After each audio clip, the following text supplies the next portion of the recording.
कक्षा 6 गणित। आज हम लोग हल करने वाले हैं प्रश्नावली 3.2। इस प्रश्नावली में हम लोग को ना सम विषम संख्याओं के बारे में पूछेगा।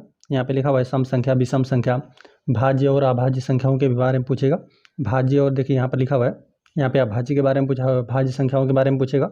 तो पहले हम लोग समझ लेते हैं कि अभाज्य संख्याएँ क्या होती हैं, भाज्य संख्याएँ क्या होती हैं, सम विषम क्या होता है संख्याएँ, इनको हम लोग समझ लेते हैं। इसके बाद हम लोग प्रश्नावली के प्रश्नों को हल करते हैं। चलिए हमने यहाँ पर लिख दिया अभाज्य और भाज्य संख्याएँ। अभाज्य संख्याओं को समझ लेते हैं, भाज्य संख्याओं को। देखिए यहाँ पर हमने प्राकृतिक संख्याएं लिख दी हैं। अब हमेशा प्राकृतिक संख्याओं का ही चर्चा होगा। और यहाँ पर गुणनखंड लिख दिया गया है ना। प्राकृतिक संख्या एक का कितने गुणनखंड है, मतलब कितनी संख्याएं हैं जो यहाँ पे एक को विभाजित कर देंगी, वह संख्या सिर्फ एक है, स्वयं ही इसको एक को विभाजित कर सकता है। गुणनखंडों की संख्या इसमें इस कालम में लिखा गया है ना। यहाँ पर इसमें देख रहे हैं गुणनखंडों की संख्या केवल एक है। और यहाँ पे संख्या 2 है। संख्या 2 के कुल कितने गुणनखंड होंगे, कौन कौन सी संख्या इसको विभाजित कर देंगी, वो संख्या 1 है और 2 स्वयं है। तो यहाँ पे गुणनखंडों की संख्या इनकी कुल कितना बना, 2 बना। अब यहाँ पे संख्या 3 है। संख्या 3 कौन कौन विभाजित करेगा, संख्या 1 तो सभी संख्याओं को, 1 तो सबको विभाजित कर देगा। और यहाँ पे स्वयं संख्या 3 है। इसके कुल गुणनखंडों की संख्या 2 है। चलिए आगे भी हम लोग समझते हैं। संख्या 4 को कौन कौन संख्याएँ विभाजित कर सकती हैं, 1 भी विभाजित कर देगा, 2 भी इसको पूरी तरह से विभाजित कर देगा और स्वयं संख्या 4 भी इसको पूरी तरह से विभाजित कर देगा। तो यहाँ पर गुणनखंडों की संख्या कुल 3 बना। इसी प्रकार से 5 को कौन कौन विभाजित करेगा, 1 और स्वयं 5। यहाँ पे गुणनखंडों की संख्या 2। चलिए 6 को कौन कौन विभाजित कर सकता है, 1 भी पूरी तरह से विभाजित कर देगा, 2 भी, 3 भी पूरी तरह से 6 को विभाजित कर देगा और संख्या 6 भी इसको पूरी तरह से विभाजित कर देगी। तो यहाँ पे गुणनखंडों की संख्या कुल 4 बना। चलिए 7 को कौन कौन विभाजित कर देगा, 1 भी पूरी तरह से विभाजित कर देगा और स्वयं 7 भी। यहाँ पे गुणनखंडों की संख्या कुल 2 है। चलिए 8 को समझते हैं। 8 को देख रहे हैं, 1 विभाजित कर देगा, 2, 4 और 8। तो यहाँ पर गुणनखंडों की संख्या कुल 4 बना। संख्या 9 के कौन कौन से गुणनखंड है, 1, 3, 9 है। तो यहाँ पे गुणनखंडों की संख्या 3 हो गया। चलिए संख्या 10 को कौन कौन विभाजित कर देगा, 1, 2, 5, 10। तो यहाँ पे गुणनखंडों की संख्या कुल 4 है। और संख्या 11 को कौन कौन संख्या विभाजित कर देंगे, मतलब संख्या 11 कौन कौन गुणनखंड है, 1 है और स्वयं 11 है। यहाँ पर भी कुल 2 गुणनखंड इसका बना। गुणनखंडों की संख्या कुल 2 है। और यहाँ पे संख्या 12 तक हमने लिखा हुआ है। संख्या 12 के गुणनखंड बने, इसको पूरी तरह से कौन कौन विभाजित कर देगा, 1, 2, 3, 4, 6, 12। यहाँ पर गुणनखंडों कुल संख्या 6 है ना।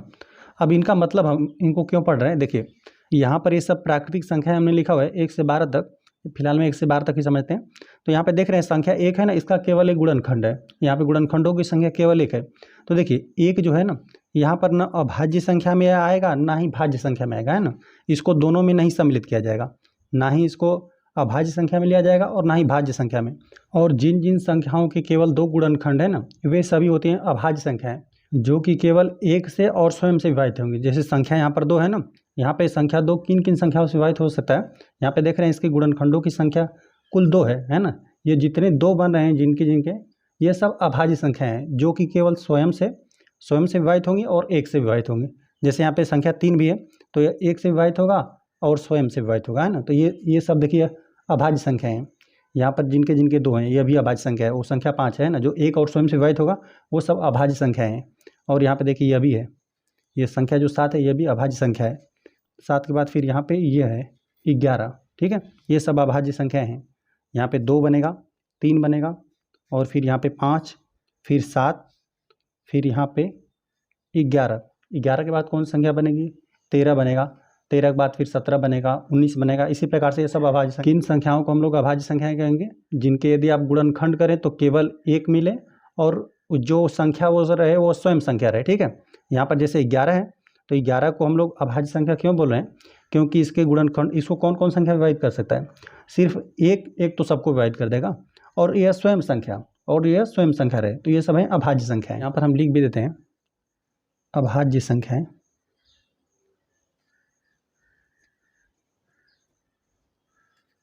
ध्यान रखेंगे, 1 को दोनों में सम्मिलित नहीं किया जाता है ना। अभाज्य संख्या को अभाज्य संख्या में भी नहीं सम्मिलित किया जाता है, ना ही भाज्य संख्या में। भाज्य संख्या को भी हम लोग अभी समझेंगे। फिलहाल में अभाज्य संख्या को हम लोग नोट करते हैं। देख रहे थे वो पहली संख्या कौन सा है, अभाज्य संख्या, जिसके केवल 2 गुणनखंड बन रहे हैं। वह संख्या 1 से विभाजित होगी और वह स्वयं से। तो यहाँ से 2 से स्टार्ट हो रहा है। तो यहाँ पर 2 है संख्या, फिर 3 है, 2, 3 के बाद यहाँ पे 5 है, फिर 7 है, 7 के बाद यहाँ पे बन रहा है 11। 11 के बाद आगे कौन सी संख्या होगा, तो वो 13 है, 17 है, ठीक है। 17 हो गया, फिर 19 हो गया, फिर 23 हो गया। इसी प्रकार से वे संख्याएं जो स्वयं से विभाजित रहेंगी या फिर 1 से सभी संख्या विभाजित रहेगा और बाकी दूसरी जो संख्या रहेगी वह स्वयं से ही विभाजित होंगे सब। तो ये सब हो गया अभाज्य संख्या है। अब समझते हैं हम लोग भाज्य संख्या को। तो देखिए भाज्य संख्या में ना पहले तो हमने बता दिया आपको ना एक को ना ही हम लोग अभाज्य संख्या में लेंगे और ना ही भाज्य संख्या में लिया जाएगा। देखिए भाज्य संख्या हम लोग किसको बोलेंगे, वे संख्या है ना जो यहाँ पे एक और स्वयं के अलावा भी किसी संख्या से विभाजित हो। जैसे यहाँ पर 4 की हम लोग बात करें ना तो यहाँ पे 1 से तो कोई भी यहाँ पर संख्या रहे उसका गुणनखंड 1 तो होगा ही होगा, है ना, 1 भी होगा और स्वयं वो संख्या तो रहेगा ही रहेगा। ठीक है, यह तो 2 संख्याएं रहेंगी, एक भी कोई भी संख्या रहेगा उसको एक भी पूरी तरह से विभाजित कर देगा और 4 भी विभाजित कर देगा। इनके अलावा कोई और गुणनखंड हो, है ना, जैसे यहाँ पे देख रहे हैं 4 है तो 4 में तो 1 तो और 1 और 4 ये तो स्वयं रहेगा ही रहेगा, है ना, और इसके अलावा कोई और संख्या आ जाए तो यहाँ पे देख रहे हैं 2 आ गया, तो अब यह क्या हो गया, यह भाज्य संख्या हो गया। ठीक है, यहाँ पे देख रहे हैं ना इसके यहाँ पे गुणनखंडों की संख्या कम से कम 3 रहेगी या 3 से अधिक ही रहेगा। गुणनखंडों की संख्या 2 रहेगा तो वो हो जाएगा भाज्य संख्या, कम से कम 3 रहेगा तो यह बनेगा आपका भाज्य संख्या। यहाँ पे 1 और वो स्वयं के अलावा किसी और भी संख्या से विभाजित रहेगा तो यहाँ पर यह बना आपका भाज्य संख्या, है ना। और देखिए इसके बाद यह 4, यहाँ पे 4 है गुणनखंडों की संख्या तो यह बनेगा भाज्य संख्या। देखिए यहाँ पे 1 से और स्वयं से विभाजित है, इसके अलावा 2 और 3 से भी 6 विभाजित है तो यह क्या बना आपका, यह भाज्य संख्या। चलिए और देखते हैं, यह हो गया। चलिए यहाँ पर भी देख रहे हैं यह 4, इसके गुणनखंडों की संख्या 4 है 8 का, है ना, 1 और 8 के अलावा भी 2 और 4 से विभाजित है तो यह भी बनेगा आपका भाज्य संख्या। चलिए और देखिए यहाँ पर 3 है ना, यहाँ पर देख रहे हैं गुणनखंडों की संख्या 3 है, यहाँ पे 9 क्या है, 1 और 9 के अलावा 3 से विभाजित है तो यहाँ पर यह क्या बन जाएगा, यह भी आपका बना भाज्य संख्या। चलिए और यहाँ पर ये भी देख रहे हैं गुणनखंडों की संख्या, यहाँ पे 10 के गुणनखंडों की संख्या 4 है ना, 1 और 10 के अलावा 2 और 5 से विभाजित है तो यह भी आपका बन जाएगा भाज्य संख्या। चलिए और यहाँ पर 12 भी हो जाएगा, है ना, देख रहे हैं कि 12 है तो 1 और 12 के अलावा यहाँ पे 2, 3, 4, 6 से विभाजित है ना, यहाँ पे देख रहे हैं गुणनखंडों की संख्या 3 के बराबर है या 3 से अधिक रहे तो ये सब क्या बन जाएंगे, यहाँ पे यह सब बन जाएंगे भाज्य संख्याएँ। चलिए इन सबको भी हम लोग नोट कर देते हैं, लिख देते हैं भाज्य संख्याएँ। देखिए पहली भाज्य संख्या कौन सी है, 4, यहाँ पर 2 और 3 सम्मिलित हो गया था अभाज्य संख्या में, है ना, यह सिर्फ स्वयं से 1 और स्वयं से विभाजित है और 1 को न भाज्य में ना ही अभाज्य में लिया जाएगा। पहली यहाँ पर भाज्य संख्या कौन सी है, 4 है, 4 के बाद कौन सा 6, 6 के बाद 8, 8 के बाद 9, 9 के बाद 10, 10 है, 10 के बाद 12, फिर 13, हमें 13 पता है कि इसमें सम्मिलित है, अभाज्य संख्या होता है 13 तो 14 इसमें आ जाएगा, है ना, 13 हो गया, 14 हो गया और फिर 15 भी हो जाएगा, 16 भी इसी में रहेगा, है ना। वे संख्याएं जिनका हम लोग गुणनखंड यदि करें ना, कोई भी संख्या रहे यदि उनके हम लोग गुणनखंडों को लिखेंगे ना तो यदि केवल 2 गुणनखंड मिले, या तो 1 मिले या तो वो स्वयं संख्या से विभाजित हो तो वो सब हो जाएंगे अभाज्य संख्याएँ, और 1 और स्वयं के अलावा कोई और गुणनखंड में मिला तो वो सब क्या हो जाएंगे, भाज्य संख्या है। सबसे छोटी भाज्य संख्या की बात करें तो वो संख्या होता है 4 और यहीं सबसे छोटी अभाज्य संख्या की बात करें तो होता है 2, है ना, सबसे छोटी अभाज्य संख्या 2 और सबसे छोटी भाज्य संख्या होता है वो 4 होता है। ठीक है, इस प्रकार से। चलिए भाज्य और अभाज्य संख्या हम लोगों ने समझ लिया। अब यहाँ पे 2 पॉइंट हमने लिखे हुए हैं, इनको भी हम लोग समझ लेते हैं। देखिए यहाँ पर हमने लिखा हुआ है ना कि वे संख्याएँ जिनके केवल 1 और स्वयं वही संख्या होते हैं, जिनके गुणनखंड, वे संख्याएँ जिनके गुणनखंड 1 और स्वयं वही संख्या होते हैं अभाज्य संख्याएँ कहलाती है। हमने अभाज्य संख्याओं को बताया, है ना, या तो यदि यहाँ पे 2 है, 5 है, 7 है, इनमें से कोई भी संख्या जो भी अभाज्य संख्याएँ रहती हैं उनके यदि आप गुणनखंड करेंगे तो 1 मिलेगा और स्वयं वह संख्या मिलेगी तो उन्हें भी बोलते हैं अभाज्य संख्या। इनको आप अपनी कॉपी पर नोट कर लीजिएगा। और यहाँ पे देखिए, यहाँ पे लिखा हुआ है ना दूसरा पॉइंट, वे संख्याएँ जिनके 2 से अधिक गुणनखंड होते हैं। 2 से अधिक मतलब कम से कम 3, हमने बताया कि 2 से अधिक मतलब कम से कम 3 रहेगा तो वो हो जाएगा भाज्य संख्या, है ना, कम से कम 3 होना चाहिए। 4, 5 रहेगा और उससे अधिक रहेगा तो वो सब भाज्य संख्याएँ बनेंगी। कम से कम 3 से स्टार्ट हो जाएगा। यहाँ पे वे संख्याएँ जिनके 2 से अधिक गुणनखंड होते हैं भाज्य संख्या कहलाती है, इसको भी हमने बता दिया। चलिए तीसरा पॉइंट है, एक न तो अभाज्य संख्या है और न ही भाज्य संख्या। एक को किसी में नहीं सम्मिलित किया जाएगा, एक को न अभाज्य संख्या में और न ही भाज्य संख्या, दोनों में नहीं सम्मिलित किया जाएगा। चलिए अब हम लोग समझ लेते हैं कि सम और विषम संख्याएँ समझ लेते हैं। देखिए प्राकृतिक संख्याओं को हम लोग जानते हैं कि 1, 2, 3, 4 इस प्रकार से लेकर सभी अनंत तक की संख्याओं को हम लोग प्राकृतिक संख्याएं बोलते हैं। गिनती की सभी संख्याओं को जहाँ तक आप गिन सकें तो वो सब होती है प्राकृतिक संख्याएं। और जो प्राकृतिक संख्याओं में यहाँ पे 2 है, 4 है, 6 है, 8 है, 10 है, इस प्रकार से इनमें से प्रत्येक 2 का एक गुणज है। गुणज मतलब हमने इसके पहले के अभ्यास में हमने बताया था गुणज का मतलब होता है कि यहाँ पे प्राकृतिक संख्याओं 1 2 3 इनसे इस प्रकार से गुणा करना। चलिए एक बार हम लिख भी देते हैं यहाँ पे, देखिए प्राकृतिक संख्याएं,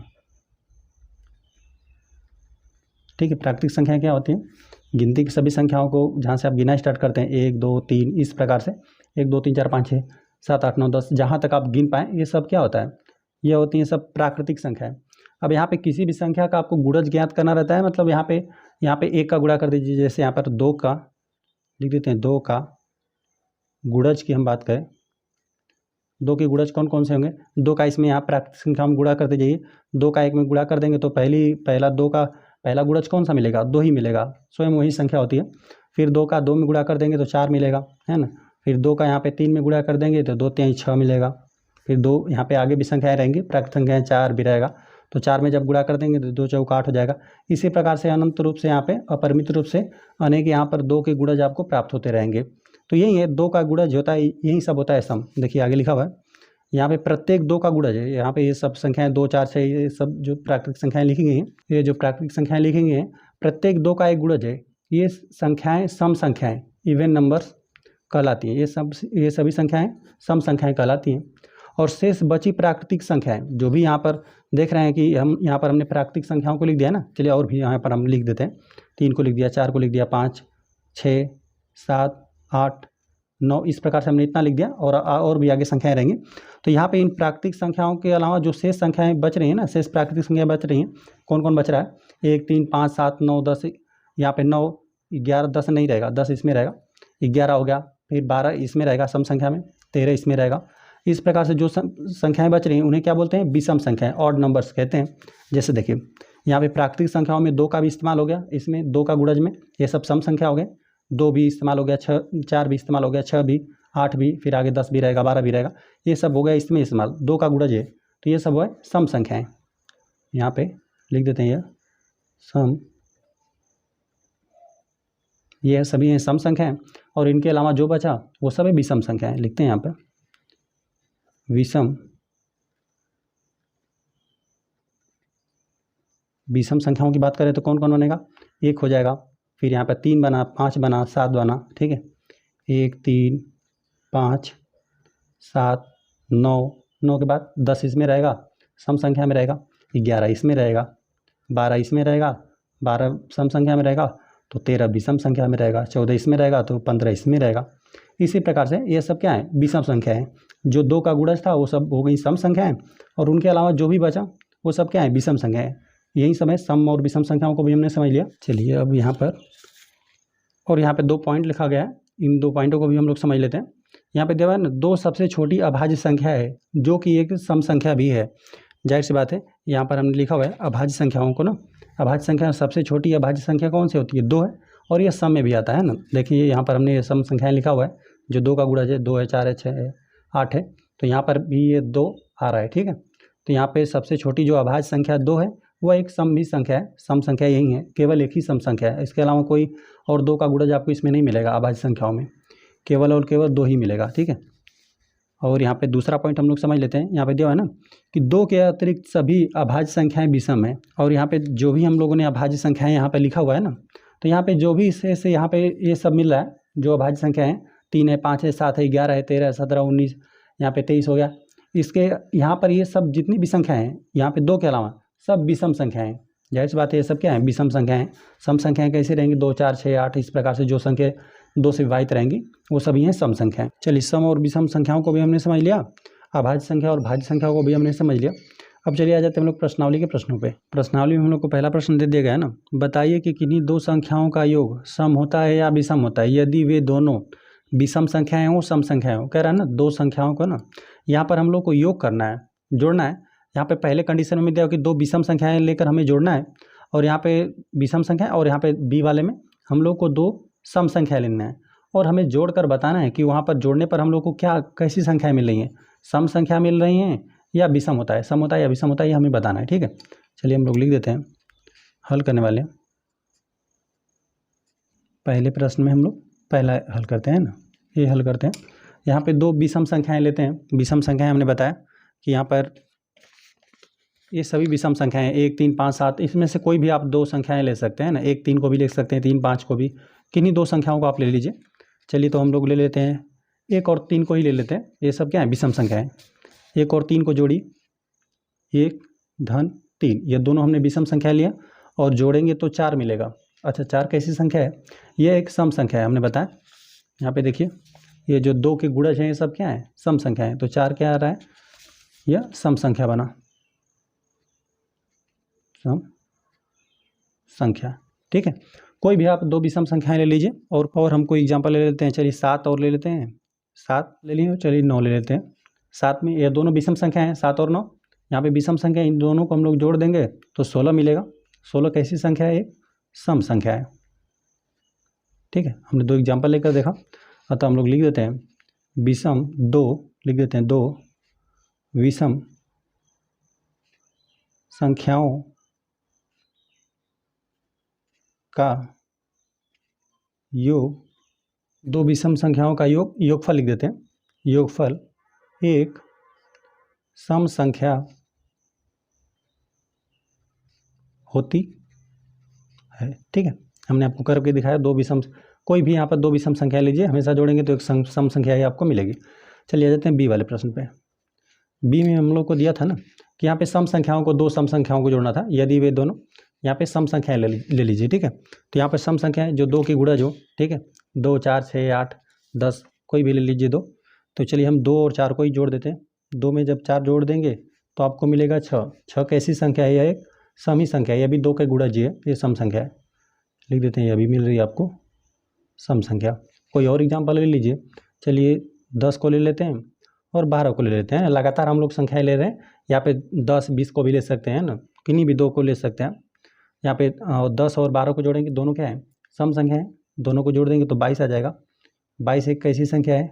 यह भी एक सम संख्या है। मतलब सम संख्याओं को, दो सम संख्याओं को यदि आप जोड़ेंगे तो हमेशा एक सम संख्या मिलेगी, और यदि दो विषम संख्याओं को भी जोड़ेंगे तो आपको हमेशा सम संख्या मिलेगी, सम संख्या। चलिए यहाँ पर भी हम लोग लिख देते हैं, दो सम संख्याओं, दो सम संख्याओं का योगफल एक सम संख्या होती है। चलिए पहले प्रश्न में हम लोग के दोनों प्रश्न हल हो गए। चलिए आ जाते हैं हम लोग दूसरे वाले प्रश्न में। दूसरा वाला प्रश्न हमें दे दिया गया ना कि यहाँ पे बताइए कि निम्नलिखित में से कौन सा कथन सत्य है और कौन सा असत्य है। यहाँ पर हम लोग को बताना है, यहाँ पे दिया हुआ है 3 विषम संख्याओं का योगफल सम होता है। चलिए तो यहाँ पर हम करके देखना पड़ेगा हम लोग को। चलिए हम लिख देते हैं, हल करने वाले हम लोग दूसरे वाले प्रश्न में। दूसरा में भी हम लोग ABCD करके दिया हुआ है। तो देखिए यहाँ पर हम लोग को पहले प्रश्न में ना 3 विषम संख्याओं का योगफल करना है और देख रहे हैं कि योगफल करने पर सम आ रहा है कि नहीं, है ना। तो यहाँ पे 3, यहाँ पे विषम संख्याओं को ले लीजिए, 1 को जोड़ दीजिए, 2 सम है, 3 को ले लीजिए, और यहाँ पे 4 विषम संख्या है, यहाँ पर 5 को ले लेते हैं। यहाँ पर तीनों हमने विषम संख्या ले लिए, 1 भी 3, 1 3 5, ये तीनों विषम संख्या है, इनको जोड़िए। यहाँ पे 3 में 1 जोड़ देंगे तो 4, 4 में 5 जोड़ देंगे तो यहाँ पर 9 हो जाएगा। 3 में 1 जोड़ देंगे तो 4 हो जाएगा, 4 में 5 जोड़ देंगे तो 5 4 9 हो जाएगा, है ना। अच्छा 9 कैसी संख्या? एक सम संख्या की विषम संख्या है, ये हमें पता है कि ये विषम संख्या है ना, 2 का गुणज नहीं है, तो यह मिला आपको विषम संख्या। तो यहाँ पर आपको प्रश्न में दे दिया गया था ना, दिया हुआ है ना कथन हम लोग को कि 3 विषम संख्याओं का योग सम होता है, लेकिन हम लोगों ने करके देखा तो ये तो विषम होता है ना। तो यहाँ पर एक कथन असत्य दिया हुआ है। ठीक है, यहाँ पे दूसरे का एक कथन असत्य दिया हुआ है। बी दिया हुआ है ना कि 2 विषम संख्याओं और एक सम संख्या का योगफल सम होता है। ठीक है, चलिए इसको भी हम लोग करके देखते हैं। 2 विषम संख्याएं हमें लेना है तो 1 और 3 को ही ले लेते हैं, छोटी संख्याएं रहेंगी तो हम लोग आसानी से जोड़ लेंगे। चलिए विषम संख्याओं को लेना है तो 1 को ले लिया, धन 3 को ले लिया। ठीक है, ये दोनों विषम संख्या हैं। यहाँ पे 2 विषम संख्याएं हो गई, एक सम संख्या भी ले लीजिए, है ना। तो सबसे चलिए छोटी संख्या हम लोग सम संख्या ले लेते हैं, वो 2 से स्टार्ट होता है ना, 2 4 6, तो 2 ही हम लोग ले लेते हैं। तो यहाँ पर बोला था कि 2 विषम संख्याएं हमने ले लिया और एक हमने यहाँ पे सम संख्या को ले लिया, और यहाँ पे करना है योगफल और देखते हैं कि सम संख्या आ रहा है कि नहीं। चलिए जोड़ दीजिए, यहाँ पे 3 में 1 जोड़ देंगे तो 4 हो जाएगा, 4 2 6, जो कि एक सम संख्या आ रहा है। ठीक है, तो यहाँ पर भी दिया हुआ है कि यहाँ पे दो विषम संख्याओं और एक सम संख्या का योग, यहाँ पे सम संख्या होता है, ठीक है। तो यहाँ पर भी हमने जोड़कर भी देखा तो यह सम संख्या आ रहा है। तो यहाँ पर ये बी वाला जो कथन दिया हुआ है यह सत्य कथन दिया हुआ है, तो यहाँ पर हम लोग नोट कर देते हैं सत्य। आ जाते हैं हम लोग सी वाले प्रश्न पे। सी वाला प्रश्न में हम लोग को दे दिया गया ना, तीन विषम संख्याओं का गुणनफल विषम होता है। तीन हमें विषम संख्या लेनी है, तो हम लोग चलिए और गुणा करना है, ठीक है। गुणनफल देखते हैं कैसा आ रहा है उनका। चलिए 1 और 3 और 5 को ही हम लोग ले लेते हैं ना, 1 और 3 और 5 इनका गुणा कर दीजिए। 1 का 3 में कर देंगे 3 हो जाएगा, और 3 का 5 में गुणा कर देंगे, 3 5 15 हो जाएगा 15, जो कि 15 एक विषम संख्या है ना, 2 की गुणज नहीं है, इसमें 2 से पूरी तरह से विभाजित नहीं करेगा, तो ये आपको मिला एक विषम संख्या, ठीक है। तो यहाँ पर दिया हुआ था कि 3 विषम संख्याओं गुणनफल विषम होता है, तो जाहिर सी बात है हम लोगों ने 3 विषम संख्याओं गुणनफल किया तो एक विषम संख्या ये हमें मिला। तो ये जो कथन दिया हुआ है सी वाला, यह सत्य दिया हुआ है, ठीक है। तो यहाँ पर हम लोग नोट कर देते हैं यह सत्य है सी। चलिए अब हम लोग आ जाते हैं डी पे। डी हमें दे दिया गया है ना, यदि किसी सम संख्या को 2 से भाग दिया जाए तो भागफल सदैव विषम होता है। चलिए हम लोग भाग देकर देखें, कोई भी आप सम संख्या ले लीजिए, 2 4 6 8 कोई भी ले लीजिए। चलिए हम 8 को ही ले लेते हैं। इसमें दिया हुआ कि 8 एक सम संख्या है, यदि किसी संख्या में यहाँ पे 2 से भाग देते हैं, चलिए 2 से हम लोग भाग देंगे तो यहाँ पर आपको 4 मिल जाएगा, ठीक है ना। यहाँ पर हमने कोई भी सम संख्या आप ले सकते हैं, तो हमने यहाँ पे सम संख्या ले लिया। 8 भी एक सम संख्या है, 8 भी एक सम संख्या है, इसमें 2 से पूरी तरह से भाग चला जाता है ना, तो ये एक सम संख्या है। और इसमें बोल रहा था कि 2 से भाग दीजिए, तो 2 से जब भाग दिया गया ना तो भागफल हमें 4 मिला, जो कि यहाँ पे दिया हुआ कि तो भागफल सदैव विषम होता है, लेकिन हमने भाग देकर देखा तो यहाँ पर आपको सम मिल रहा है, यहाँ पर सम मिल रहा है। और देखिए यहाँ पर यदि हम लोग 6 ले लेते हैं, 6 भी एक सम संख्या है, 6 में यदि हम लोग 2 से भाग देते हैं ना तो यहाँ पे 2 तिहाई 3 बार में पूरी तरह से विभाजित करता है, 2 तिहाई 6 3 बार में, यह आपको विषम संख्या है, ठीक है। देख रहे हैं कि यदि कोई भी हम लोग यहाँ पे सम संख्याएं अंश में रखें और 2 से उसको भाग दें, तो यहाँ पर देख रहे हैं एक बार हमने भाग दे दिया तो सम मिल रहा है, एक बार विषम मिल रहा है ना, तो सम विषम दोनों आ रहा है। और यहाँ पे दिया हुआ कि सदैव विषम होता है ना, और हमने करके देखा तो यहाँ पे सम भी आ रहा था, तो यहाँ पे यह कथन असत्य दिया हुआ है। जो डी वाला कथन है यह असत्य है, सम और विषम दोनों आ रहा है। कोई भी यहाँ पे सम संख्या हम अंश में लिखें और 2 से भाग दे तो सम विषम दोनों प्रकार की संख्याएं आ रही हैं। चलिए हो गया। ई को पढ़ते हैं। यहाँ पे दिया हुआ सभी अभाज्य संख्याएं विषम होती हैं। जो भी अभाज्य संख्या होता है, अभाज्य संख्या देखिए हमने यहाँ पर लिखा हुआ है, यहाँ पर अभाज्य संख्याओं को सभी को बोल रहा है ना कि सभी अभाज्य संख्या विषम होती है। तो हमने बताया कि यहाँ पे पहली संख्या सम होता है ना, पहले ही 2 होता है, यह एक सम संख्या है, बाकी इसको छोड़कर बाकी सब विषम होता है ना, तो अब इसके वजह से कथन असत्य हो गया, है ना। दिया हुआ है कि सभी अभाज्य संख्याएं विषम होती हैं, लेकिन यहाँ पर 2 क्या होता है, सम होता है, तो यहाँ पर यह कथन असत्य बन जाएगा, है ना, क्योंकि अभाज्य संख्याओं की जो पहली संख्या है वही सम है, बाकी सब तो विषम संख्या है, लेकिन पहली संख्या क्या है, सम है। तो यहाँ पे सभी के हम लोग नहीं कह सकते हैं ना कि सभी अभाज्य संख्याएं विषम संख्या है, क्या है 2 है वह सम संख्या है, तो इसकी वजह से यह कथन असत्य हो गया। यहाँ पे लिखते हैं असत्य। चलिए आगे हम लोग यफ को पढ़ते हैं। यफ में हम लोग को दे देगा है ना कि सभी अभाज्य संख्याओं का कोई गुणनखंड नहीं होते, कह रहा ना कि यहाँ पे अभाज्य संख्याओं के कोई गुणनखंड नहीं होते, ये तो कथन असत्य हो जाएगा, सबका 2 2 होता है। यहाँ पे जो भी अभाज्य संख्याएं लिखी गई, कोई भी अभाज्य संख्या को उठा लें तो यहाँ पर जो, चलिए संख्या 2 को ही हम लोग लें तो 2 में किससे किससे भाग चला जाएगा। हमने शुरुआत में ही पढ़ा कि यहाँ पे 2 में 1 से तो कोई भी अभाज्य संख्या रहे, 1 तो उसको विभाजित ही कर देगा। 1 से यहाँ पे कोई भी अभाज्य संख्या लिखा गया है, 1 से हम लोग भाग देंगे तो पूरी तरह से विभाजित कर देगा। और यहाँ पे कोई भी अभाज्य संख्या को ले लेंगे तो यहाँ पर वो स्वयं संख्या सबको विभाजित करेगी। जैसे स्वयं यहाँ पे 2 है तो यहाँ पे ये संख्या 2 है तो 1 और 2 इसको विभाजित कर देगा। यहाँ पे 11 को ले लें तो 11 कौन कौन विभाजित कर देगा, 1 और 11। कोई भी यहाँ पर अभाज्य संख्या लिखी रहे, कम से कम उसके 2 गुणनखंड हैं, तो यहाँ पर यह कहना गलत हो जाएगा कि अभाज्य संख्याओं के कोई गुणनखंड नहीं होते हैं ना, 2 गुणनखंड होते हैं, एक तो 1 होता है और एक वह स्वयं संख्या होती है, ठीक है। तो यहाँ पर यह जो यफ कथन दिया हुआ है यह असत्य दिया हुआ है, यफ दिया हुआ है असत्य हो गया। चलिए अब हम लोग आ जाते हैं जी पे। जी पे दिया हुआ है ना कि 2 अभाज्य संख्याओं का योग सदैव सम होता है। कोई भी यहाँ पर 2 अभाज्य संख्याओं का योग सदैव सम होता है। तो यहाँ पर अभाज्य संख्याएं लिखी हुई हैं, यदि हम लोग 2 को 3 में ही जोड़ दें तो 5 हो जाएगा, सम नहीं आ जाएगा, विषम आने लगेगा, ठीक है। हम यहाँ पर जोड़कर आपको दिखा देते हैं। जैसे यहाँ पर अभाज्य संख्याएं लिखी गई हैं तो यहाँ पर 7 और 5 को भी जोड़ देंगे तो 7 5 12 हो जाएगा, 5 और 7 को जोड़ देंगे तो 12 हो जाएगा। तो यहाँ पर दिया 2 अभाज्य संख्याओं का योग सदैव सम होता है। देखिए सम तो होगा लेकिन सदैव नहीं होगा, है ना, ऐसी बात नहीं कि सदैव होगा। जैसे यहाँ पर इन दोनों को हम लोग 7 5 को जोड़ देंगे तो 12 है, जो कि सम संख्या है। यहाँ पे 7 और 11 जोड़ देंगे 18, यह सम संख्या है। लेकिन ये 2 है, 2 को हम लोग किसी संख्या के साथ जोड़ेंगे ना और अभाज्य संख्याओं को साथ जोड़ेंगे तो हमेशा आपको विषम मिलेगा। 2 को यहाँ पे 5 के साथ जोड़ देंगे तो 7 मिल जाएगा, 2 को 3 के साथ जोड़ देंगे तो यहाँ पर 2 3 क्या हो जाएगा 5 हो जाएगा, जो कि क्या है विषम संख्या मिलेगी, है ना। सम विषम दोनों मिल रहा है। यहाँ पर एक हम जोड़कर आपको दिखा देते हैं, 2 धन 3, ये 2 अभाज्य संख्या है, दोनों को जोड़ दिए तो यहाँ पर आ गया 5, जो कि होता है एक विषम संख्या, विषम रहेगा, ठीक है। बाकी यहाँ पर और हम लोग 3 और 5 को जोड़ते हैं, 3 धन 5 को जोड़ते हैं तो यह 8 मिलता है, जो कि आपको सम संख्या मिलता है। तो यहाँ पर दिया हुआ है ना, यहाँ पे 2 अभाज्य संख्याओं का योग सदैव सम होता है, सदैव सम नहीं होगा, सदैव सम नहीं होगा, विषम भी है।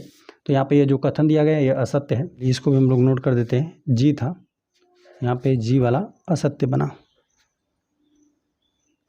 चलिए अब आ जाते हैं हम यच पे। यच पे दिया हुआ है ना, केवल 2 ही एक सम अभाज्य संख्या है, यह कथन सत्य है ना। देख रहे हैं कि यहाँ पे सब विषम है लेकिन सम केवल यही है। यहाँ पे हमने पहले भी आपको बताया कि जो भी यहाँ पर अभाज्य संख्या है ना, तो यहाँ पे केवल जो पहली संख्या है यही सम है, बाकी सब क्या है विषम है। केवल 2 ही एक सम अभाज्य संख्या है ना, केवल 2 ही में, इसी में सिर्फ 2 से भाग जा सकता है और किसी में नहीं जाएगा, ठीक है। तो यहाँ पर यह कथन सत्य दिया हुआ है, यहाँ पे यच में यह दिया हुआ है आपको सत्य। चलिए आई वाले प्रश्न में हम लोग आ जाते हैं। आई वाला प्रश्न दे देगा है ना कि सभी सम संख्याएं भाज्य संख्याएं होती हैं, तो सम संख्याएं ही होता है, सम संख्याएं ही लिखा गया 2 4 6 8। लेकिन यहाँ पे सभी क्या होता है, सभी यहाँ पर भाज्य संख्या नहीं होता है। भाज्य यहाँ पर 2 क्या है अभाज्य संख्याओं में आता है, हमें पता है कि 2 क्या है अभाज्य संख्याओं में आता है। देखिए 4 से ये सब तो भाज्य संख्या बनेगा, 4 6 8 ये सब बनेगा, इसमें आएगा भाज्य संख्या में आएगा। लेकिन जो 2 पहला है ना, यहाँ पे सम संख्याओं में जो 2 पहला है यही क्या है अभाज्य संख्याओं में आता है। हमें कथन दे दिया गया था कि जो सभी सम संख्याएं होती हैं वह सभी भाज्य संख्याएं होती हैं ना, जो कि अपने अलावा किसी और भी संख्या से विभाजित होती हैं। तो यहाँ पे लेकिन जो यहाँ पे सम संख्याएं लिखी गई है, यहाँ पे पहली जो संख्या है यह अभाज्य संख्या में आती है ना, भाज्य संख्याओं में यहाँ से स्टार्ट होता है। लेकिन 2 की वजह से यह कथन ही पूरा क्या हो गया असत्य हो गया। चलिए यहाँ पर हम लोग लिख देते हैं, यदि अब आई में यह असत्य हो जाएगा। चलिए अब हम लोग जे को पढ़ते हैं। जे हमें दे दिया गया ना, 2 सम संख्याओं का गुणनफल सदैव सम होता है। चलिए 2 सम संख्याओं का गुणा कर दीजिए आपस में, है ना। गुणा करके हम लोग चेक कर लेते हैं। सम संख्याएं 2 और 4 को भी हम लोग ले लेते हैं, है ना। 2 में 4 का गुणा कर देंगे, 4 दूना 8 हो जाएगा, जो कि आपको एक मिलेगी सम संख्या ही मिलेगी। इस प्रकार से कोई भी ले लीजिएगा, 4 और 8 ले लेंगे, 4 8 है, 8 चौको 32 है, 4 8 32, जो कि आपको सम संख्या मिलेगी। इसी प्रकार से जाहिर सी बात है जब भी 2 सम संख्याओं का आप गुणनफल करेंगे ना, तो हमेशा आपको एक सम संख्या ही मिलेगी। चलिए तो ये कथन आई वाला जो दिया कथन यह सत्य दिया हुआ है। यहाँ पे जे है, जे प्रश्न है, ये कथन आपको सत्य दिया हुआ है। आ जाते हैं हम लोग तीसरे प्रश्न में। तीसरा प्रश्न हमें दे दिया गया है ना, संख्या 13 और 31 अभाज्य संख्या है। इन संख्याओं का यदि हम लोग गुणनखंड करेंगे ना तो 1 और स्वयं से विभाजित होंगी ये दोनों संख्याएं। इन दोनों संख्याओं में 2 अंक हैं, 1 और 3 है, 1 और 3 से ये दोनों संख्याएं मिलकर बनी है 13 और 31। यहाँ पे हैं 100 तक की संख्याओं में ऐसे अन्य सभी युग्म ज्ञात कीजिए, है ना। यहाँ पे इस प्रकार से आपको संख्याएं ज्ञात करनी है, आपको अंकों का व्युत्क्रम करना है ना। यहाँ पे सभी अभाज्य संख्याओं को लेना है। तो यहाँ पे तो देख रहे हैं कि यहाँ से यहाँ तक, यहाँ पे 2 से लेकर यहाँ 7 तक ये सभी तो यहाँ पे 1 ही अंक की संख्या है, यहाँ पे 2 अंक की संख्या यहीं से स्टार्ट हो रहा है। तो यहाँ पे 11 को तो कर नहीं सकते हैं, 11 का व्युत्क्रम भी 11 आ जाएगा। चलिए 13 का यहाँ पे करके हम इसने दिखाया ही था। यहाँ पे यदि 17 का कर देंगे ना, 13 के बाद यहाँ पे 17 का आपको मिल जाएगा 71, है ना। तो यहाँ पर यह बनेगा युग्म, यह बनेगा देखिए 17 और यहाँ पे 71। इसका जब आपने व्युत्क्रम मतलब यहाँ पे अंकों को इधर उधर कर दिया, इकाई दाई का स्थान चेंज कर दिया ना, तो यहाँ पे दोनों ये आपको अभाज्य संख्याएं मिलेंगी, ठीक है। 71 का भी गुणनखंड करेंगे ना, सिर्फ 71 से इसमें भाग जाएगा और 1 से जाएगा। चलिए तो यहाँ पर ये हो गया। लेकिन यहाँ पे 19 का करेंगे तो 19 का आपको ना आगे 91 हो जाएगा, मतलब इकाई दाई का स्थान है यदि हम लोग चेंज करें तो 91 मिलेगा, 19 है 91 मिलेगा, 91 13 7 91, 13 से मतलब यहाँ पे 7 बार पूरी तरह से विभाजित है, यहाँ पे 91 7 से पूरी तरह से विभाजित हो जाएगा। तो वह यह तो नहीं बन पाएगा, है ना, इसका व्युत्क्रम नहीं बन पाएगा, इसका व्युत्क्रम अभाज्य संख्या नहीं बन पाएगा। साथ साथ इसका भी नहीं बन पाएगा। 23 है, 23 का व्युत्क्रम करेंगे 32 हो जाएगा, 32 भी नहीं बन पाएगा। तो इसी प्रकार से आगे आप चेक करेंगे, अभाज्य संख्याएं लिखेंगे, वे संख्या गुणनखंड करते हुए आप चेक करेंगे जिनके गुणनखंड केवल 1 और वह स्वयं संख्या रहे जो अभाज्य संख्या रहे। और उनका व्युत्क्रम भी कर करके आपको चेक करना है ना। तो आगे आपको देखिए, पहला तो एक हमने बता दिया, आगे आप इसी प्रकार से चेक करेंगे ना तो कौन कौन मिलेगा। देखिए 37 मिलेगा, 37, और यहाँ पे इसका व्युत्क्रम 73, यह दोनों है अभाज्य संख्या है। 37 आपको पहले ही मिल जाएगा और इसका आप व्युत्क्रम कर देंगे तो यहाँ पे 73, यह भी अभाज्य संख्या है। चलिए, और इसी प्रकार से एक और आपको मिलेगा 79 मिलेगा, 79, 97, 19 और 97, यही कुल आपको 3 संख्याएं मिलेंगी, है ना। 13 का मतलब 17 का व्युत्क्रम करेंगे, इकाई दशक का स्थान चेंज करिए तो 71 मिला, 37 का किए 73 मिला। ये सब अभाज्य संख्या है, इनका व्युत्क्रम भी अभाज्य संख्या है ना।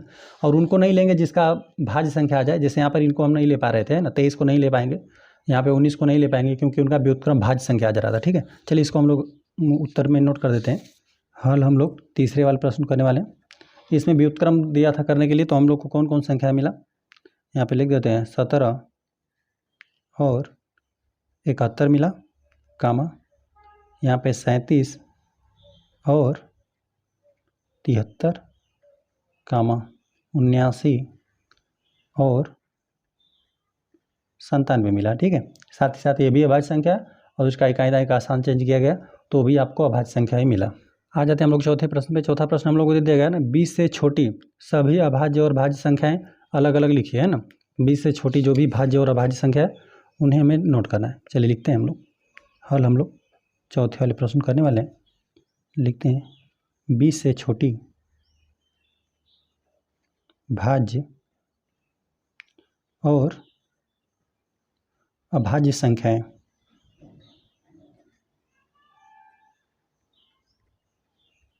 निम्न है।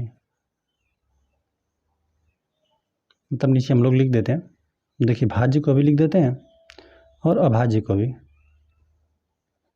संख्याएं करके लिख देते हैं।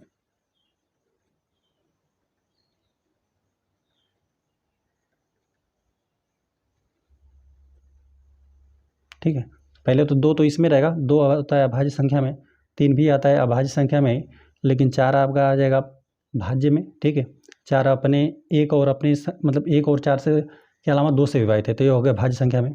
चलिए 5 इसमें आता है भाज्य संख्या में, 6 आता है इसमें और 7 आता है इसमें, 8 आता है इसमें, 9 भी, 10 भी, लेकिन 11 आता है इसमें, 12 आएगा इसमें, 13 आएगा इसमें, 14, 15, फिर 16 भी, और लेकिन 17 इसमें आता है, 18 इसमें आएगा, 19 जो कि स्वयं से विभाजित है यहाँ तक आ गया, है ना। 20 तक ही हमें लिखना है। तो जो भी यहाँ पर अभाज्य संख्याएं थी 2, 3, 5, 7, 11, 13, 17, 19, यही बनेगा अभाज्य संख्या। इनके गुणनखंड करेंगे तो 1 मिलेगा और स्वयं वो संख्या रहेगी, और इनके जो भी इनके गुणनखंड करेंगे तो यहाँ पे 1 और जो भी संख्या है उसके अलावा भी कोई और संख्या इन संख्याओं को विभाजित कर देगी, तो ये सब बना भाज्य संख्या। आ जाते हैं हम लोग 5वें प्रश्न पे। 5वां प्रश्न दे देगा ना, 1 और 7 के बीच सबसे बड़ी अभाज्य संख्या लिखिए, है ना। तो यहाँ पे 1 और 10 के बीच सबसे बड़ी हम लोग को अभाज्य संख्या बताना है। देखिए अभाज्य संख्या हमने यही लिखा, अभी तो लिखा हमने 1 से लेकर यहाँ पे 20 तक के बीच से, 20 से पहले की जो भी भाज्य अभाज्य संख्या थी अभी हमने नोट किया। तो यहाँ पे 1 से 10 तक बताना है। देखिए सबसे बड़ी यही है, 11 तो 2 अंक का हो जाएगा ना, 2 अंक में चला जाएगा, लेकिन यहाँ पे सबसे बड़ी बात करें तो अभाज्य संख्या ही बना 7। यहाँ पे लिख दीजिए इसको हल। 5वें वाले प्रश्न को 1 और 10 के बीच सबसे बड़ी अभाज्य संख्या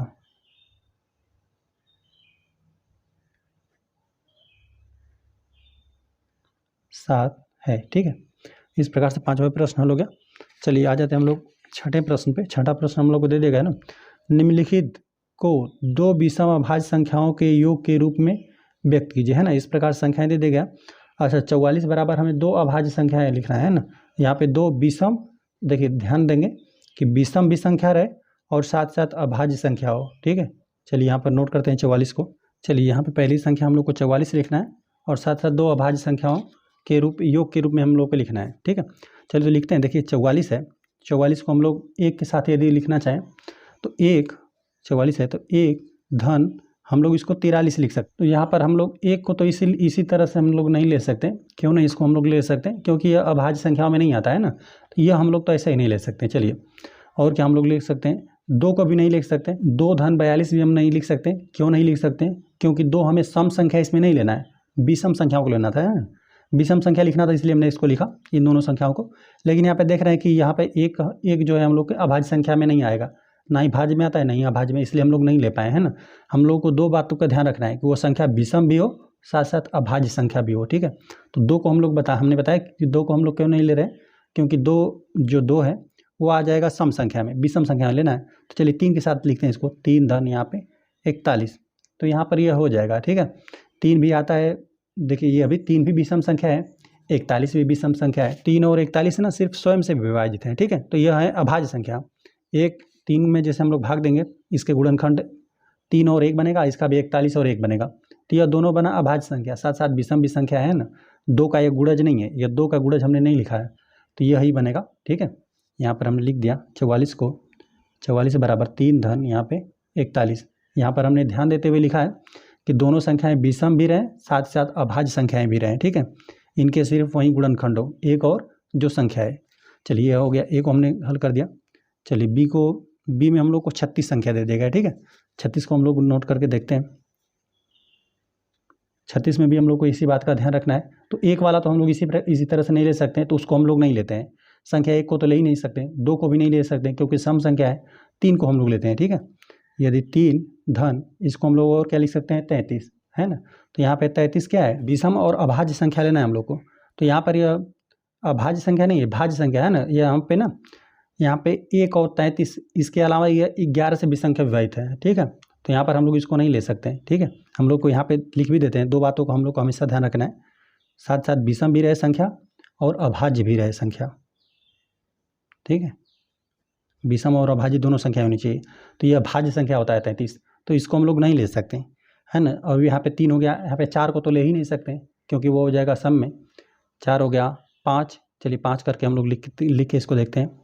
36 हो गया, 5 धन यहाँ पे हो जाएगा 31, तो यहाँ पर यह दोनों हो जाएगा, ठीक है। 5 भी हम लोग का होता है अभाज्य संख्या, 5 भी होता है, और यहाँ पे 31 भी होता है अभाज्य संख्या, और साथ साथ 5 भी विषम संख्या है और यहाँ पे 31 भी विषम संख्या है। तो यही हम लोग का बनेगा 36 का बराबर 5 धन यहाँ पे 31। चलिए यहाँ पर हम लोग को सी में संख्या ना 24 दे दिया गया। 24 को नोट करते हैं। 24 में भी 1 हम लोग नहीं ले सकते, 2 भी हम लोग नहीं ले सकते। संख्या 1, 2 के साथ भी इसको नहीं लिख सकते। 3 के साथ लिख कर देखते हैं। यहाँ पे 3 धन 21 हो जाएगा। 21 क्या है, यह एक अभाज्य संख्या नहीं है, यह एक भाज्य संख्या है। इसमें 7 से भाग चला जाएगा, तो इसको भी हम लोग नहीं ले सकते। चलिए यहाँ पे 3 के बाद हम लोग 5 को लेते हैं, है ना, क्योंकि 4 को भी हम लोग नहीं ले सकते। 4 जो है वो सम संख्या में आ जाएगा, तो हम लोग 5 को लेते हैं। 24 5 धन यहाँ पे 19 हो जाएगा। तो यहाँ पर देख रहे हैं ना कि यह भी आता है अभाज्य संख्या में, 5 भी अभाज्य संख्या होता है, 19 भी अभाज्य संख्या होता है, साथ साथ दोनों विषम संख्या है ना। यहाँ पे 2 के गुणज नहीं है, यहाँ पे ये दोनों विषम संख्या है, तो इसको हम लोग ले लेंगे, ठीक है। तो यहाँ पे सी वाला प्रश्न में बनेगा 24 बराबर 5 + 19 बना, ठीक है। चलिए आ जाते हैं हम लोग डी वाले प्रश्न पे। डी वाले प्रश्न में हम लोग को संख्या दे दिया गया 18। चलिए 18 को भी हम लोग करते हैं। 18 को 1 के साथ तो लिख नहीं सकते, 2 के साथ भी नहीं, 3 के साथ लिख कर देखते हैं। 3 धन यहाँ पे हम लोग को 15 लिखना पड़ेगा, है ना। लेकिन 15 क्या होता है, यह एक अभाज्य संख्या नहीं होता, यह भाज्य संख्या है। 3 से विभाजित है पूरी तरह से, तो इसको हम लोग नहीं ले सकते। चलिए 5 के साथ ट्राई करते हैं। 5 + 13 हो जाएगा। यहाँ पे 5 और 13 को जोड़ देंगे तो यहाँ पर 18 आपको मिलेगा। अब देखिए 5 भी होता है आपका अभाज्य संख्या, और यहाँ पे 13 भी होता है आपका अभाज्य संख्या, है ना। ये दोनों संख्याएं स्वयं से विभाजित हैं और 1 से, ये दोनों अभाज्य संख्या हैं, साथ साथ दोनों विषम भी संख्याएं हैं। 5 भी विषम संख्या होता है, 13 विषम संख्या। तो आंसर हम लोग का यही बन जाएगा 18 बराबर 5 धन यहाँ पे 13। आ जाते हम लोग 7वें वाले प्रश्न पे। 7वां प्रश्न दे दिया गया ना, अभाज्य संख्याओं के ऐसे 3 युग्म लिखिए जिनके अंतर 2 हो, है ना। आपस में यदि घटाया जाए, उनके बड़ी संख्या जो भी रहे, छोटी संख्या का अंतर किया जाए तो 2 आपको मिले, ठीक है। तो ऐसी आपको 3 युग्म बताने, 3 जोड़े आपको बताना है। देखिए अभाज्य संख्या हमने यहाँ पर लिखा हुआ है, तो यहाँ पर देखिए यहाँ पे 2 और 3 का अंतर किया जाएगा तो 1 मिलेगा, ये संख्या नहीं हो सकती। लेकिन यहाँ पे 3 और 5 का अंतर कर देंगे तो 2 मिलेगा। 5 में से यहाँ पे 3 घटा देंगे तो 2 मिल जाएगा।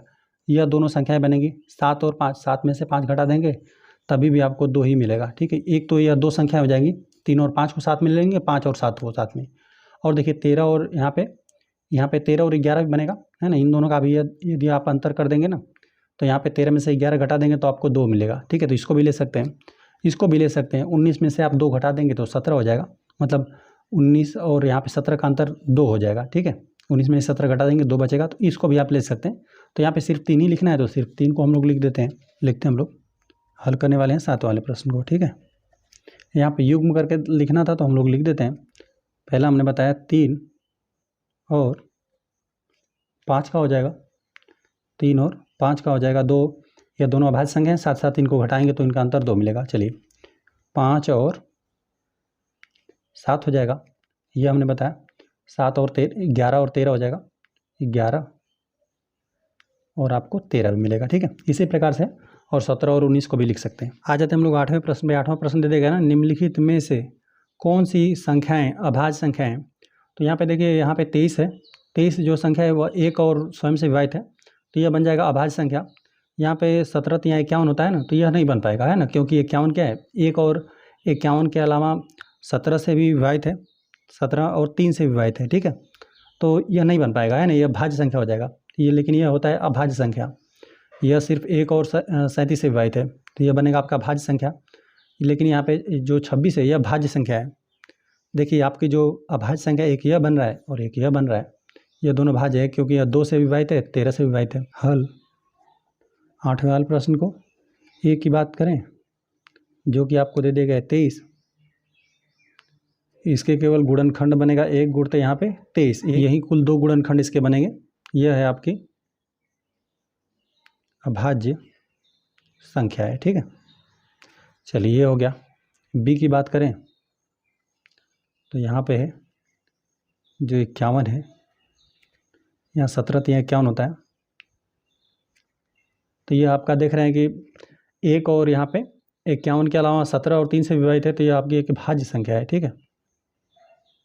भाज्य संख्या लिख देते हैं। चलिए सी की बात करें 37, तो इसके यदि आप गुणनखंड ज्ञात करेंगे तो 1 और 37 केवल यही 2 मिलेंगे, तो यह आपको मिला अभाज्य संख्या, ठीक है। चलिए यहाँ पर डी की बात करें, यहाँ पे 26 है, तो यहाँ पे 2 गुणते 13, 13 दूना 26 होता है, तो ये आपका भाज्य संख्या बना है ना, क्योंकि यहाँ पर जो 26 है, 1 और 26 के अलावा 2 और 13 से भी पूरी तरह से विभाजित है ना। तो जो आपकी अभाज्य संख्या सिर्फ पूछा था, तो अभाज्य संख्या सिर्फ एक यह मिला और एक अभाज्य संख्या आपको यह मिला, ठीक है। यह दोनों भाज्य संख्या मिला, बी और डी वाला। चलिए आ जाते हैं हम लोग 9वें प्रश्न पे। 9वां प्रश्न हम लोग को दे देगा है ना, 100 से छोटी 7 क्रमागत भाज्य संख्याएं लिखिए जिनके बीच में कोई अभाज्य संख्या नहीं हो। अब यहाँ से आपको पूरा गिनती भी लिखना पड़ेगा, मतलब गिनती लिखेंगे तो आप पूरा गिनती लिखे रहेंगे ना, तो आप पूरी इसको अच्छी तरह समझ पाएंगे कि कहाँ पे आपको 7 अभाज्य संख्याएं मिलेंगी। चलिए तो इस प्रकार से हमने गिनती भी पूरा लिख दिया। तो यहाँ पर हमें पता है कि पहले ही अभाज्य संख्या हमें 7 ढूंढना है ना, हम लोग सभी अभाज्य संख्याओं का इस प्रकार से करते जाएंगे और जिनके बीच में 7 कम से कम संख्याएँ मिलनी चाहिए। तो देखिए 2 भी हो जाएगा, 3 भी हो जाएगा, फिर 5 बनेगा, फिर यहाँ पे 5 के बाद 7 भी बनेगा, फिर 8, 9, 10 और नहीं है, ठीक है। अब यहाँ पे 11 भी एक अभाज्य संख्या होता है ना। तो देखिए यहाँ पे इनके बीच में 1, 2, 3 ही संख्या मिल रहा है ना, हमें ऐसा चाहिए जिसके बीच में यहाँ पे 7 संख्याएं हमें प्राप्त हो जाए, ठीक है। चलिए तो यहाँ पर हो जाएगा, फिर 13 भी बनता है, फिर यहाँ पर 17 भी, फिर यहाँ पर 19 भी बनता है, फिर यहाँ पे 20, 21, 22, चलिए 23 भी बनता है, 24, 25, 26, 27, 28, फिर यहाँ पे 29 बनता है। देखिए यहाँ पे इनमें संख्याओं के बीच में देखिए 1, 2, 3, 4, 5 संख्या मिला, ठीक है। हमें 7 चाहिए। चलिए इसके आगे फिर यहाँ पे 31 बनेगा, 31, 32, ये सब भाज्य संख्याएँ हैं, है ना। जिसको हम घेर रहे हैं वो अभाज्य संख्याएँ हैं, ठीक है। एक को तो छोड़ देंगे, ना भाज्य में आएगा ना भाज्य में आएगा। यहाँ पे जिसको हम यहाँ पे गोला बना रहे हैं ना, इसके अलावा जो भी संख्या है वो सब भाज्य संख्या है। अभाज्य संख्याओं पर हम इस प्रकार से गोला बना रहे हैं और गिन लेंगे जिनके बीच में आएगा कम से कम 7 संख्याएँ हमें चाहिए, ठीक है। चलिए तो यहाँ पर 32 भाज्य, 33, 34, 35, 36, 37, 37 पर आ जाइए। 37 आपका मिलेगा, ये आपका अभाज्य संख्या है ना। 39 ये भी नहीं है, ये भाज्य संख्या है, ठीक है। 39 क्योंकि ये 3 से पूर्ति से विभाजित है। 40, फिर यहाँ पर 41 बनेगा। चलिए 42, 43 बनेगा, ठीक है। ये 43 आपका है भाज्य संख्या, अभाज्य संख्या।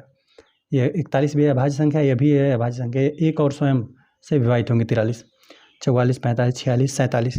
47 अभाज्य संख्या होता है, यह सिर्फ स्वयं से विभाजित है। 48, 49 तो 7 से विभाजित होता है, 50 को छोड़ दीजिए। और 51 की बात करें तो ये 17 के पहाड़ा में आता है ना, ये 17 या 51 होता है, तो यह नहीं हो पाएगा, ठीक है।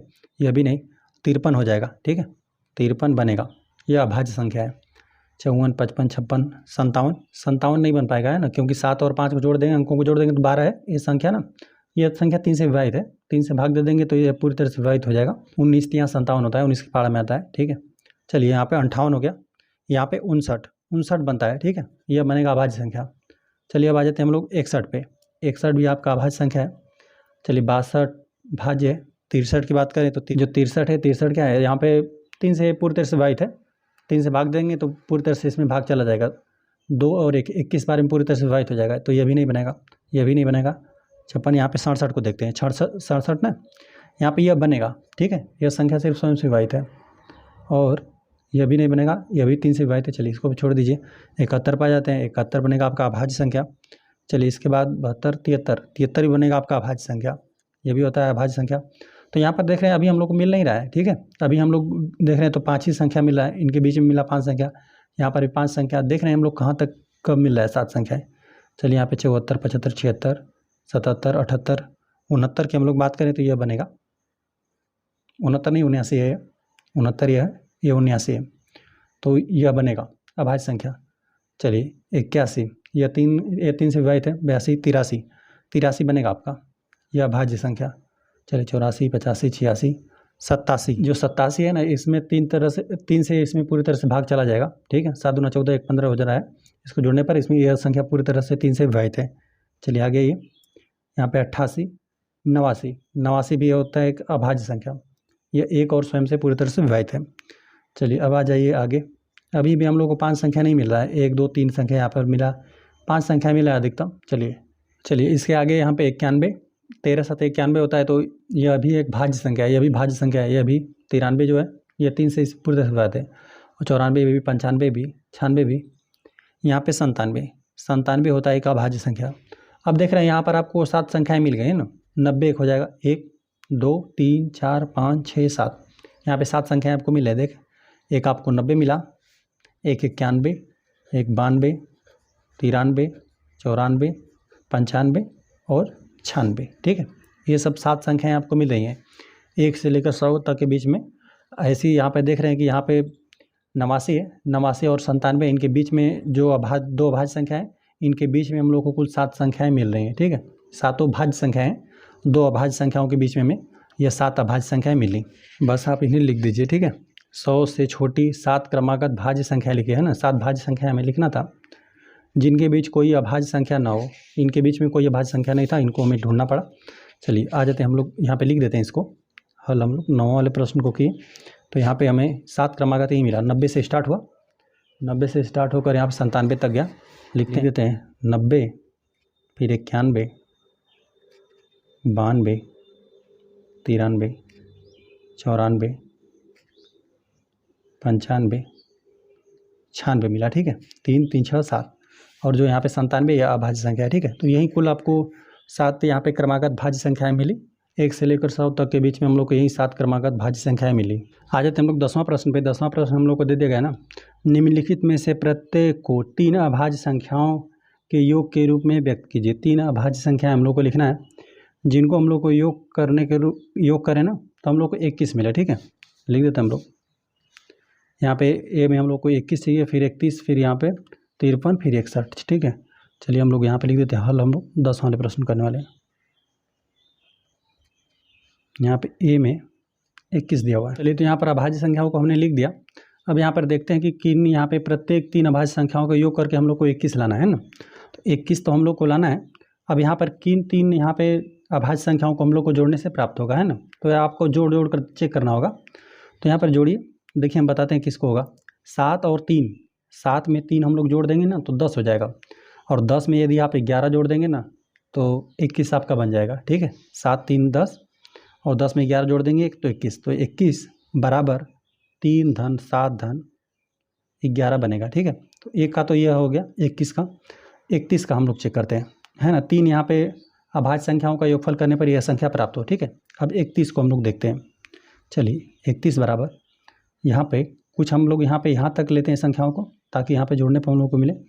13 में हम लोग 11 जोड़ देंगे, 13 11 जोड़ देंगे तो 24 हो जाएगा।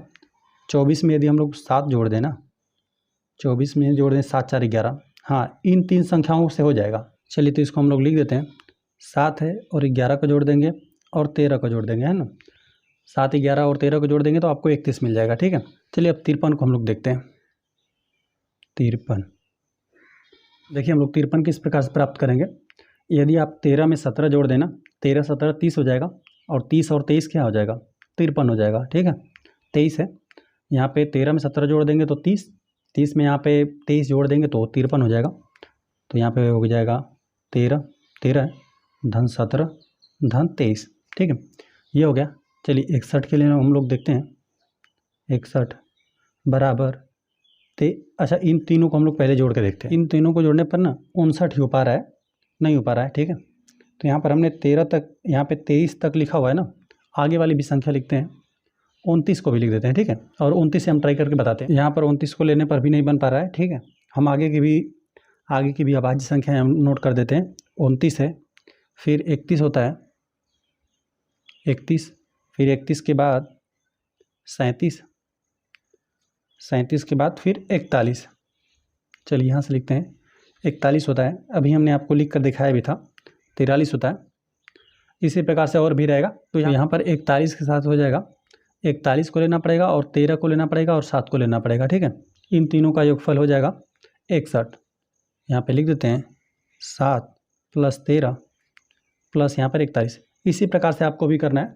आपको क्या करना है कि अभाज्य संख्याएं लिख लेनी है, और यहाँ पे लिखने के बाद आप यहाँ पे जोड़ कर चेक करेंगे जिसके साथ आपको मिल जाए। तो यही कुल 4 उत्तर बन पा रहा है। यदि यहाँ पर जैसे कि इसका ना आपको उत्तरमाला में कुछ और भी उत्तर दिया हुआ है, तो कुछ और संख्याएं में से जोड़ने पर भी हो सकते हैं ना। जैसे यहाँ पे इन 3 संख्याओं को जोड़ने पर 21 मिला हुआ है, तो यहाँ पे यदि आप जोड़ दें 3 5 + 13, ठीक है, 5 3 8 हो गया।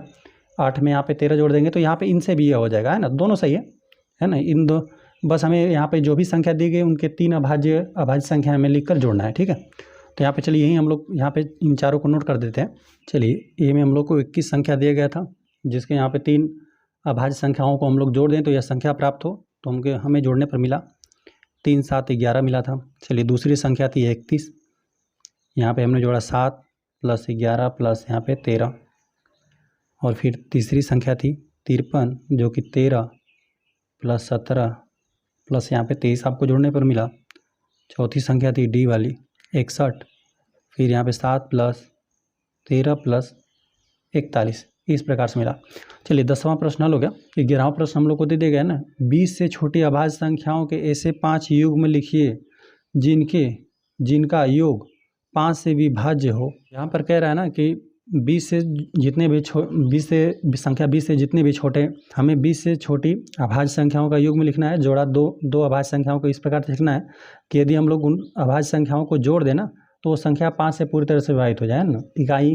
इकाई अंक कोई भी संख्या 5 से कब विभाजित रहती है, जब इकाई अंक पे 0 रहता है या 5 रहता है, ठीक है। तो चलिए हम लोग लिख कर चेक करते हैं। चलिए तो यहाँ पर अभाज्य संख्याएँ लिखी हुई हैं, लेकिन हम लोग को 20 से छोटा ही लेना है ना। तो यहाँ पर 19 तक हम लोग ले सकते हैं, ठीक है।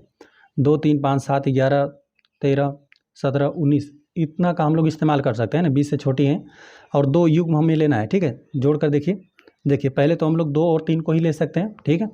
2 और 3 को हम लोग जोड़ देंगे, 3 का योगफल कितना हो जाएगा, 5 हो जाएगा, जो कि संख्या क्या है, 5 से पूरी तरह से यह संख्या विभाजित है। तो यहाँ पे युग्म मतलब जोड़ा लेना है, तो 2 और 3 को हम लोग ले लेंगे। एक तो यह हो गया। चलिए और यहाँ पे 7 3 10, इन दोनों को भी ले लीजिए, 7 और 3, यहाँ पे 3 धन 7 जोड़ देंगे तो आप 10 मिल जाएगी। ये भी संख्या क्या है, 5 से पूरी तरह से विभाजित है। और ले लीजिए यहाँ पे 17 और 3 को भी आप ले सकते हैं साथ में, ठीक है। 17 और 3 जोड़ देंगे तो 20 हो जाएगा। यहाँ पे 3 प्लस यहाँ पे चलिए 17 करके लिख देते हैं। यहाँ पे जो कि हो जाएगा 20, जो कि संख्या क्या है 20 पूरी तरह से 5 से विभाजित है, ठीक है। और यहाँ पे 2 और 13 को भी हम लोग साथ में ले सकते हैं, ठीक है। 15 हो जाएगा। 2 प्लस यहाँ पे यदि आप 13 को जोड़ दें तो 15 हो जाएगा। ये भी संख्या क्या है, 5 से पूरी तरह से विभाजित है। चलिए तो यही है, युग्म लेना था, 3 ही लेना था, तो ये वाला तो उदाहरण हम लोग को पहले से दिया हुआ था। बाकी इन तीनों को हम लोग लिख देते हैं, ठीक है। लिख देते हैं हम लोग हल। 11 वाले प्रश्न करने वाले हैं। 2 अभाज्य संख्याओं का हमें योगफल लिखना था, जिनका योग करने पर वो 5 से पूरी तरह से विभाजित हो जाए, ठीक है। तो हम लिख देते हैं, यहाँ पे 3 + 5 बना था, तो यहाँ पे हम लिख देते हैं 3 और 2 और 3 करके लिखना चाहिए था। चलिए 3 और 2 लिख देते हैं, ये दोनों संख्याएं थी। चलिए यहाँ पे 3 और 7 को हम लोग नहीं लेते हैं, ये तो हमें दिया हुआ था। और क्या हो जाएगा, 3 और 17, जो कि हम लोग जोड़ेंगे तो 20 हो जाएगा, जो कि 5 से पूरी तरह से विभाजित हो जाएगा। और हम लोग 2 और 13 हो जाएगा, इन दोनों को जोड़ देंगे तो 15 हो जाएगा, जो कि क्या है, 5 से पूरी तरह से विभाजित हो जाएगा 15। चलिए तो इस प्रकार से 11वां प्रश्न भी हल हो गया। हम लोग आ जाते हैं 12वां प्रश्न। 12वां प्रश्न में दे देगा ना, निम्न में रिक्त स्थानों को भरिए। रिक्त स्थान दिया हुआ है यहाँ पे भरना है हम लोग को। चलिए पढ़ते हैं हम लोग। यहाँ पे दिया कि वह संख्या जिसके केवल 2 गुणनखंड हो, एक कहलाती है, एक अभाज्य संख्या कहलाती है। हमने पहले ही आपको बताया कि मान लेते हैं जैसे संख्या 5 है, 5 के कौन कौन से गुणनखंड हो गए, एक तो संख्या स्वयं होगी और एक सबका रहेगा, 1 और 5 हो जाएगा, ठीक है। जितनी भी अभाज्य संख्या है यहाँ पर पहले में अभाज्य संख्या भरा जाएगा। हम नोट भी करते चलते हैं। हल हम लोग 12 वाले प्रश्न करने वाले हैं। ए में उसे बोलते हैं अभाज्य संख्याएं।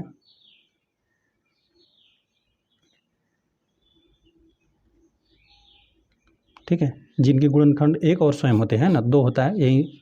चलिए वह संख्या जिसके 2 से अधिक गुणनखंड हो, 1 कहलाती है, वह एक भाज्य संख्या है, भाज्य संख्या कहलाती है। चलिए बी में भरा जाएगा।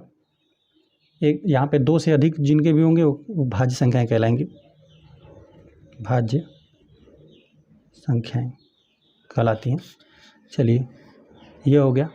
यहाँ पे दिया एक न तो, यहाँ पे 2 जगह हम लोग को भरना है, न तो भाज्य होता है न तो अभाज्य होता है, ये हमें पता है, हमने पहले ही पढ़ा हुआ है। एक न तो अभाज्य में आता है और ना ही भाज्य में आता है, ठीक है।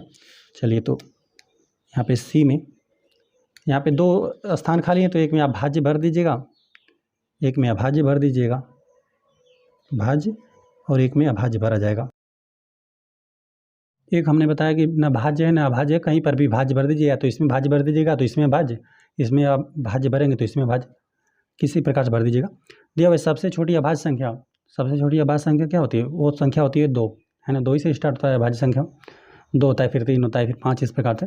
चलिए सबसे छोटी भाज्य संख्या हमने आपको बताया कि 4 होता है, ठीक है, शुरुआत में ही हमने बताया। चलिए सबसे छोटी सम संख्या की बात करें तो वो संख्या होती है 2। चलिए हम लोग कापी पर भी नोट कर लेते हैं, सबसे छोटी अभाज्य संख्या कौन है, वह 2 इसमें भरा जाएगा, है ना, डी वाले में 2 भरा जाएगा।